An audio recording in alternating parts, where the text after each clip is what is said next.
ito ay para sa mga negosyante, online sellers, and aspiring entrepreneurs na naghahanap ng katuwang sa negosyo. Para sa inyo, si StratQuad ang perfect match.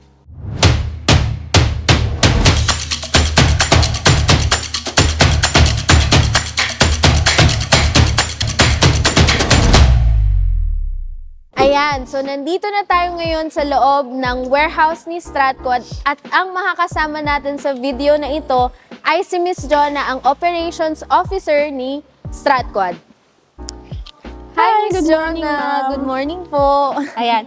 Hello mga ka-import! Ayan, so sobrang excited na akong i-share sa inyo kung ano yung mga possible o mga pwede nyong matutunan sa warehousing and fulfillment and of course about sa StratQuad.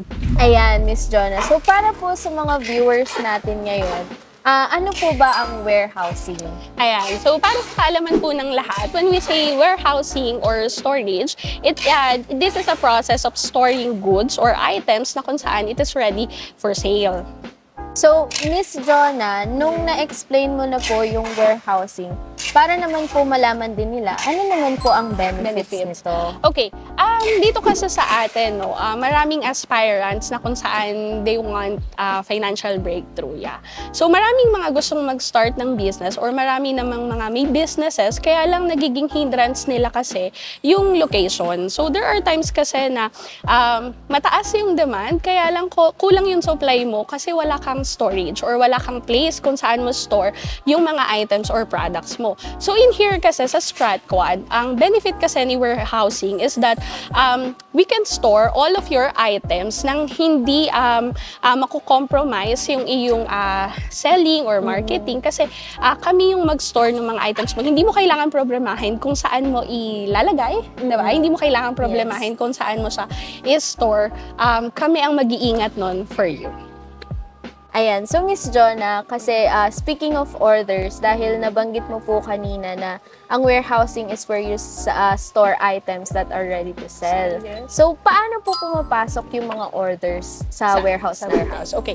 Again, si StratQuad kasi, we're offering fulfillment and warehousing and fulfillment. So in fulfillment kasi, we have processes, no? As you can see, dito sa area kasi na to, when we say again pala fulfillment, it's a process of may mga sellers tayo na nag-trust sa atin, na i-store nila yung mga goods, items nila sa ating warehouse. And then kami, we also have this service na kung saan kami yung magpo-fulfill. So the question is, paano pumapasok yung mga order sa atin? So si StratQuad kasi, no, we invest sa isang magandang system na kung saan ito ay nakakonect from different platform. So for example, si seller natin ay nagtitinda siya sa Lazada or kaya sa Shopee, sa TikTok, ganyan. So direct siya na magsisync sa ating system na ginagamit. And then, pagpasok sa system natin dito sa warehouse, kami naman, ipipick namin siya kung saan naming location in-store yung products nila sellers. So, ganun namin siya ginagawa. Ayan, so Miss Jonna, kapag pumasok na po yung orders, paano naman po yung process ng picking and packing natin? Okay. So, kapag pumasok kasi yung order dito sa ating warehouse, no, sa system, mag-a-appear siya sa amin and then magkakaroon kami ng picking list na tinatawag. Sa picking list natin, doon mag-a-appear yung mga orders ng customer nila sellers. So, for example, gaya ng ginagawa dito, no, hawak niya yung list kung saan dito makikita kung ano yung order na pumasok sa atin. So, ipipick niya sa ating location dito kung ano yung item na yon. Ayun, so after po nilang makuha yung items, Miss Jonna, ano naman po ang next process? Okay. Dito kasi kapag kuha natin ng mga items dito, no, i-double check natin yung mga na-pick nila kung tama ba kasi there are times na baka mamaya mali yung nakuha nila. So after nila ma-pick yung mga items na yun, pumupunta sila dito sa location na to double check it. Okay, kung doon sa listahan ba nila ay magma-match yung kinuha nila and then that is what we call validation. Okay.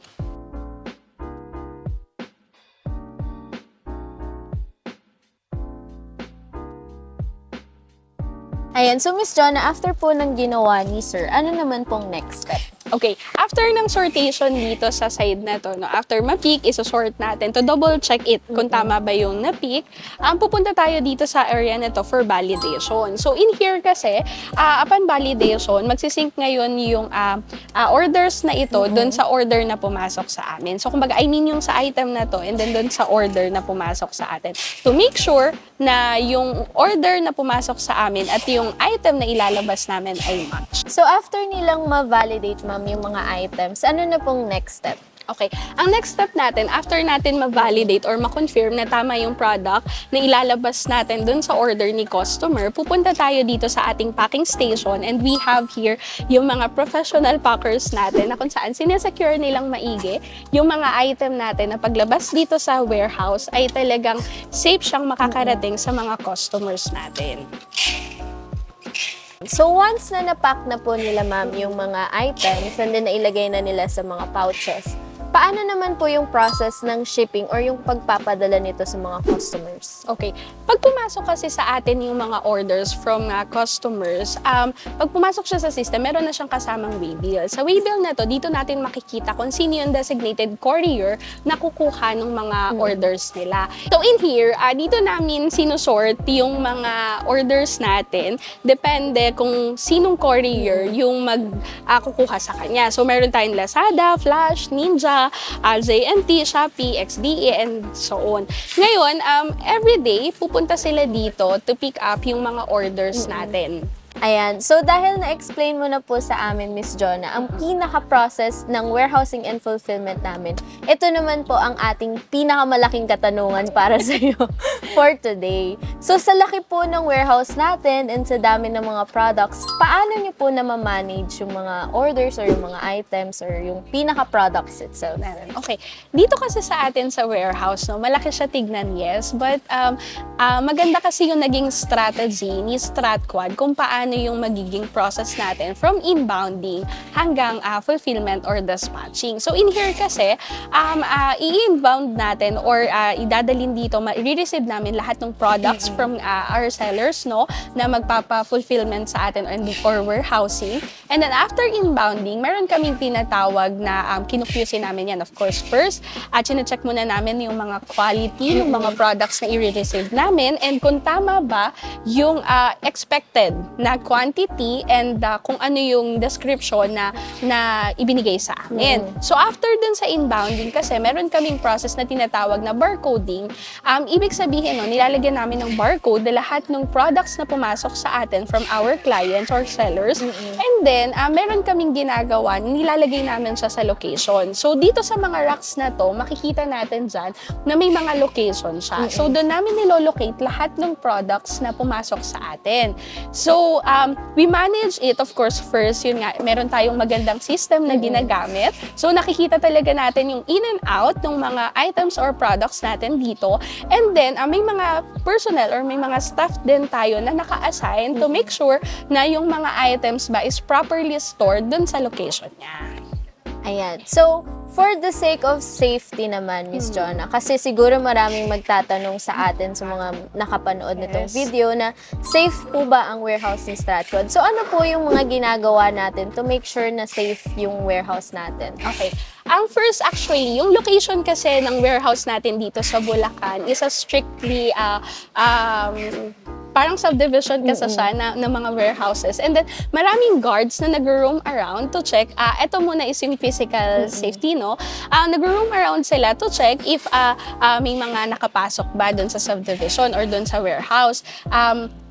Dito kasi, bawal pumasok kapag hindi authorized. So, we make sure and I assure na talagang yung mga products or mga items na in-store sa warehouse natin ay talagang safe na safe. Kasi may mga bantay tayo. And then, of course, we installed CCTV all throughout dito sa ating warehouse. Bawat poste natin dyan, merong CCTV. And lagi namin siyang pinapanood para din i-check yung safety ng ating mga products, no? And another, when we say safety kasi, meron din kasi tayong tinatawag na, dito kasi sa Philippines, meron tayong dalawang weather, which is yung malamig tsaka mainit.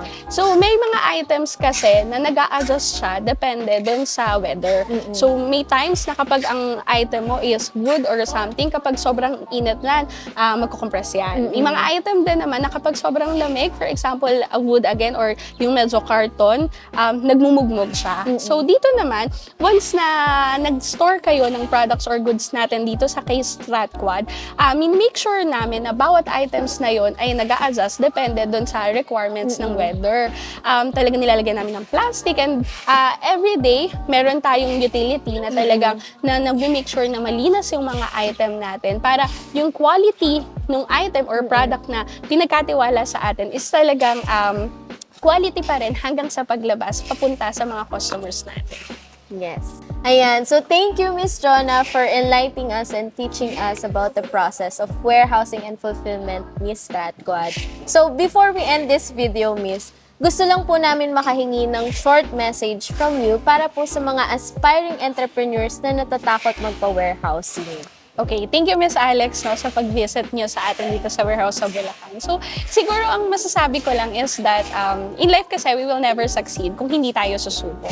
And everyone gusto natin magkaroon ng financial breakthrough, 'di ba? Freedom. So, si StratQuad kasi, you know what I love about StratQuad is that they're helping people na mag-grow, 'di ba? Mag-grow and lumabas doon sa zone nila. And siguro ang masasabi ko lang is I encourage everyone na gustong sumubok at gustong lumago yung kanilang businesses. Pero nagkakaroon ng problema when it comes to saan ilalagay, paano ko siya gagawin. So dito kasi, gaya nga ng business ni StratQuad, kami na bahala. Kami na bahala dun sa pag-store ng items nyo. And of course, kami na rin bahala mag-fulfill ng mga item nyo papunta sa mga customers ninyo. All you have to do is to market lang. Sa inyo na lahat ng oras nyo, kami bahalang gumalaw para sa inyo. Ayan. So, para po sa mga aspiring entrepreneurs natin dyan, huwag kayong matakot mag-try ng warehousing and fulfillment ni StratQuad. Ready po kami na tulungan kayo. I-click nyo lang po yung button sa baba, message us sa aming FB page sa StratQuad Philippines, and we are all ready to help you po. So, thank you so much, Miss Jonah, for letting us to visit dito po sa Bulacan Warehouse. And hopefully, makita po namin kayo sa aming message request. So, thank you po. Bye! Thank you.